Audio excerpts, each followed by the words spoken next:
Hello, welcome back to the Your Everyday Strength podcast. My name is Josh Sternberg, and if you are just joining us here for the very first time, welcome. Thank you very much for being here. If you are returning, what a fucking year, eh? What a year. Welcome back. This is episode 35, and I spoke about in last week's episode that this week would essentially just be a bit of a framework and a bit of a end of year reflection for you. Some actionable steps to take away that you are able to implement yourself. Sit with, journal, write, however you sort of want to use, like whatever medium you want to use to be able to do so, and discuss the year that's been, but not only that, start to prepare for the year that is ahead. So today's episode will be a bit shorter, but it's just going to be jam-packed. You're going to get in, get it done, get out of here so that you can go and actually spend the time that you need to be able to evaluate everything as we discuss through this podcast. So it's going to be basically broken up into two parts. Part one will be reflection, and part two will be goal setting / intention setting. Now, reflection, pretty fucking straightforward. Reflect upon the year that's been. How has the year been for you? What have you done, etc. When we go through and we actually start to look at reflection, we have a tendency to sometimes avoid the harder conversations. Now, what I mean by that is when we go through, we're going to look back on the year and you might sit there and look for all the really fucking great things that have happened. And I believe that that is incredibly positive, because the more positive things that we focus on, the more positive outcomes we have. But at the same time, you can't neglect some of the maybe more negative based aspects that have occurred, whether that might be you've set some goals that you didn't achieve, whether that might be the certain traits or characteristics that you still are exhibiting that you maybe don't want to continue exhibiting moving forward. Whatever that might be, personalized to you, is something that you're going to need to sit with and evaluate. Now, it's not, you don't want to then also do the whole only focusing on the negatives either, right? Because that's not going to breed any form of confidence for the next year. That's why we want to look at things. We want to try and remove emotion from it as much as we can. Now, it can be hard, it can be difficult, but everybody's going to obviously do this a little bit differently, and whatever way works best for you is going to be very specific. There's realistically 4 questions that I would sit down and say you should ask yourself. Now, these can be done as journal prompts.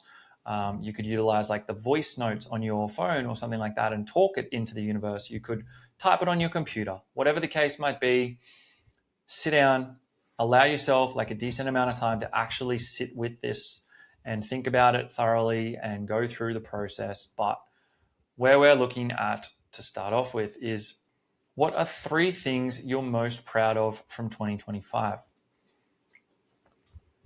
It can be to do with anything: work, training, personal life, nutrition, fucking whatever it might be. What are 3 things that you are most proud of from this year? The next question: what are the 3 things that surprised you the most from 2025? What are 3 things that have happened or occurred that maybe you didn't anticipate, maybe you didn't foresee happening? Like, what has happened that really surprised you? Now, that might be, idealistically, we're going to be looking at that from a positive lens. But if there is something negative that has sort of surprised you over the course of this year, then definitely sit and evaluate that as well. Remember, try not to get too caught up in the emotional side of things. Try to focus and look at things a little bit more subjectively. So if there has been some negative aspects arise, make sure you work through that in a really positive light and try to reframe it so that you can shift what was perceived as negative into something positive, so that when you carry it through into the next year, or you're leaving it behind, or whatever the case might be, you are able to do so in a better, more efficient way. Question 3. What areas could you improve on in 2026? When we go into goal setting and intentions in a moment, we're going to be breaking that down in categories.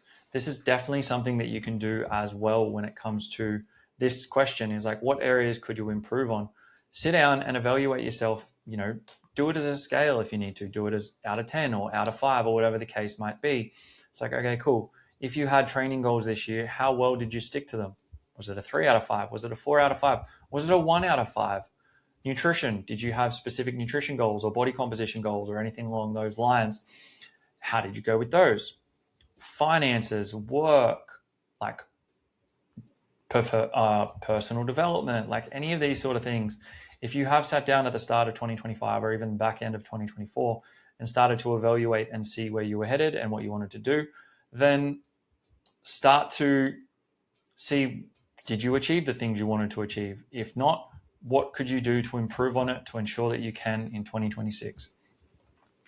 And the fourth question is, what are you leaving behind in 2025? Now, this can be, maybe you want to leave procrastination behind in 2025. Maybe you want to leave reactivity behind. Maybe you want to leave your snacking habits behind. Maybe there's so many different things that you could look at potentially leaving behind. But realistically speaking, the things that which you are looking to leave behind should have a benefit and a net overall positive outcome for you moving forward into the future.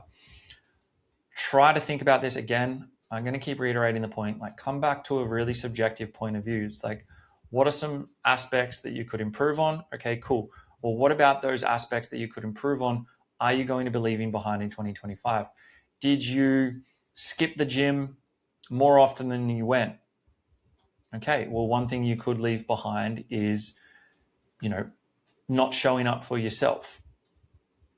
Because at the end of the day, when we show up for ourselves, we're able to show up better for others. Say it time and time again. The better you are able to show up for yourself, the better you are able to show up for others. That's it. That's the 4 questions. That's for the reflection aspect of things. If there's more questions you want to dive in on, or if there are aspects of those questions that you do find some more things come up out of when you are doing and spending the time doing this sort of thing, absolutely, by all means, feel free to continue to dive in on those. But for the most part, like, you don't need to write like a fucking full essay on like how the year was. You can absolutely if you want to.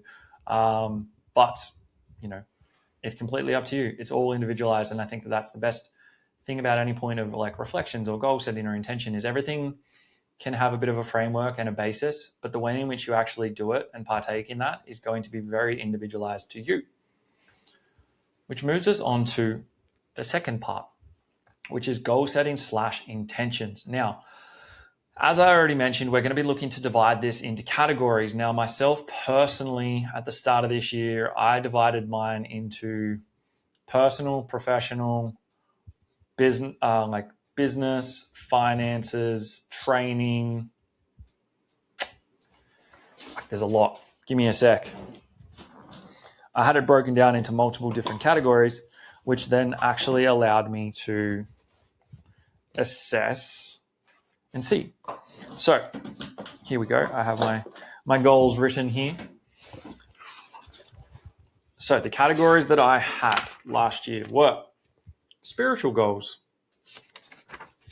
financial goals, career / business, health / fitness, intellectual, social, and personal.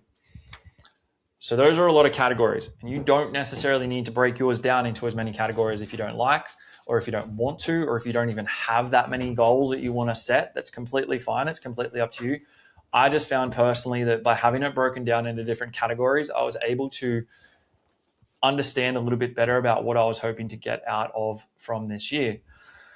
Now, with that, I would recommend to set, 2 to 3 goals per category. Don't sit there and set like fucking 30 goals per category and have 30 different categories, because the realistic expectation is probably going to be that you're not going to achieve them. If you get overwhelmed and then all of a sudden you're just like, well, fuck it, this is all too hard, and pack it in, then that's not realistically going to be coming of any much of a benefit to you. The first thing that you should consider when setting any form of goals is the SMART goal setting principle. Now, I'm sure we've all heard it before. Specific, measurable, achievable, realistic, and time-based. This is the foundation of what most goal setting should be. I want to dive a little bit further on that, because what I tend to find is when people set goals, and especially within the first couple of weeks of the year, they're like, fucking ready. It's new year, new me. I'm ready. I've got energy. I got focus. I'm fucking ready to go. Let's get it done. And they set all these really big goals, big intense, big all of it. And then all of a sudden they get to February and they're like, oh, fuck this. I'm not even going to bother. Let's try again next year. So when you are setting your goals, realistic, make sure that, you are pushing yourself to be better, but also make sure that you're not setting yourself up for failure. Be specific about what you want. Now, a lot of the time people will just say something along the lines of, I want to lose 10 kilos. That's it. That's how they leave it. I want to lose 10 kilos. Great. How? When? By what date? What is it that's driving you to want to lose the 10 kilos? Is it a health aspect? Is it you want to be lean for a specific event? Is it you have ideas to compete in a weight class or get on stage? Or what is it specifically about that goal that actually makes you want to work towards it? So changing it from I want to lose 10 kilos to I will lose 10 kilos by June 23rd, and I will do this via tracking my food, consistently training 3 to 4 days per week, doing cardio 2 times per week. The reason this goal is important to me is now all of a sudden you've taken just something very sort of open to interpretation and created some weight behind it. Not only will that help you from like a conscious level, but that will also help you from a subconscious level. Now you've taken this big arbitrary number and you have essentially broken it down. It's all right. Okay, cool. So if I have 6 months to lose 10 kilos, very fucking achievable. Well, I have this end date, which means on average, I'm going to want to be losing X amount of weight per week, or there might be, diet breaks or maintenance phases or anything like that throughout that period of time. Cool. Now you're actually able to sit there and look and measure something week to week. Okay, well, how are we going to track this? Well, we're going to track this via tracking our food, keeping an idea on what we're doing, tracking our body weight to see where the trends are, consistently tracking and progressing our training. So actually setting a structured training program in place to help us drive output, to help us build and retain muscle, to help us, achieve all of these other aspects of things that we want to achieve. And then, okay, cool. And I want to be doing cardio 2 times per week. Wonderful. Now, all of a sudden, you've gone from, I want to lose 10 kilos to, well, in order for me to lose 10 kilos by this date, I need to lose X amount of weight per week. In order for me to do that, I'm going to put myself in a 5 to 10% deficit. I'm going to be training 3 to 4 times per week, depending upon how work, kids, life schedule is. And I'm going to be adding cardio twice per week. Now, this can be any form of cardio and conditioning. And obviously, these variables may change as you go. You might only end up being able to train 3 times per week, or you may not need to do cardio 2 times per week to be able to achieve the goal by that date. You might push a little bit harder. You might pull back at certain points. There might be events that pop up that do sort of keep a little bit of balance between this. But for the most part, you have a clear goal, you have a clear intention, and you have a clear plan of attack as to how you're going to achieve it. Do this for each of your goals. As I said, it's not enough to just sit there and be like, okay, I want to read 20 books. If you're currently reading no books, 20 is going to seem like a hell of a lot. It's like, I want to read 10 books. I'm going to do this by reading 10 or 15 pages a day, first thing in the morning when I wake up, or last thing at night before I go to bed. Perfect. There you go. All right, let's rip in. You got 10 pages per day, 7 days a week. That's 70 pages a week. On average, depending upon the books you're reading, you're probably looking at, anywhere between 200 to 400 pages, maybe. So you're going to be getting through a book every few weeks. Okay, cool. Well, there's 52 weeks in a year. If it's taking us on average 3 weeks to read a book, well, we're absolutely going to be on track to get our goal of 10 books. Probably read more. And what you'll find is that all of a sudden you've gone from this huge goal of 20 books or 10 books, whatever the case might be, and you've been able to break it down into a more manageable bite-sized piece that can actually assist you in getting the job done.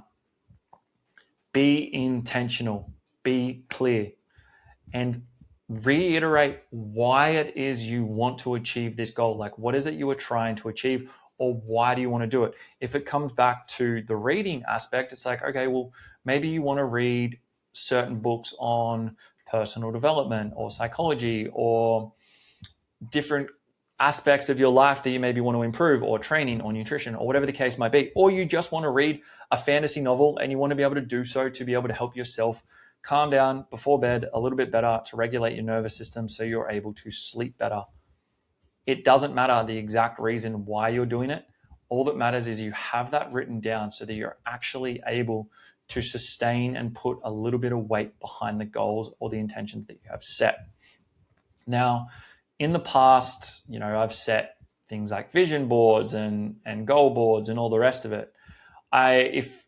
I probably won't be setting a vision board for 2026, to be completely honest. There's a couple of reasons for that.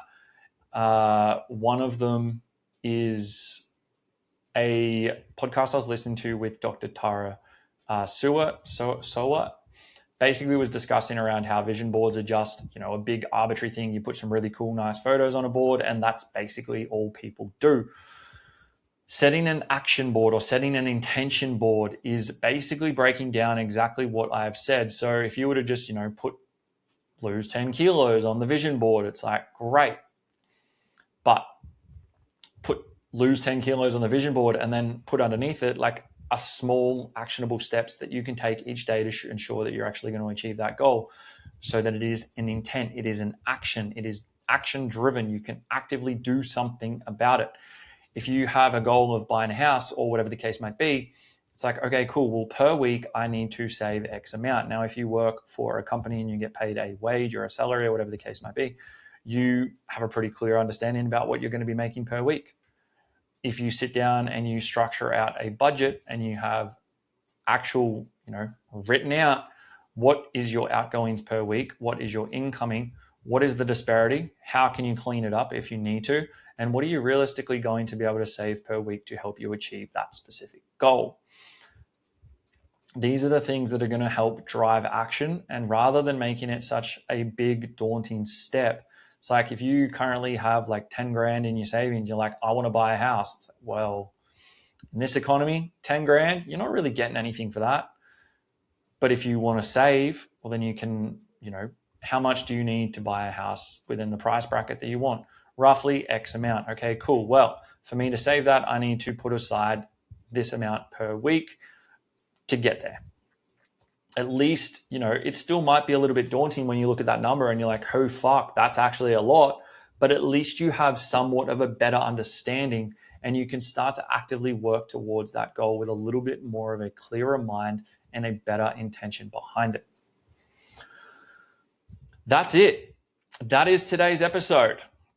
Hopefully, this helps. If you do have any specific questions around any aspect of it, if you have any questions around maybe how I'm going about certain aspects of it, or you just need some advice or anything like that, please absolutely feel free to reach out. As always, if you took value from it, share it with a friend, share it on your story, fucking send me a message, let me know.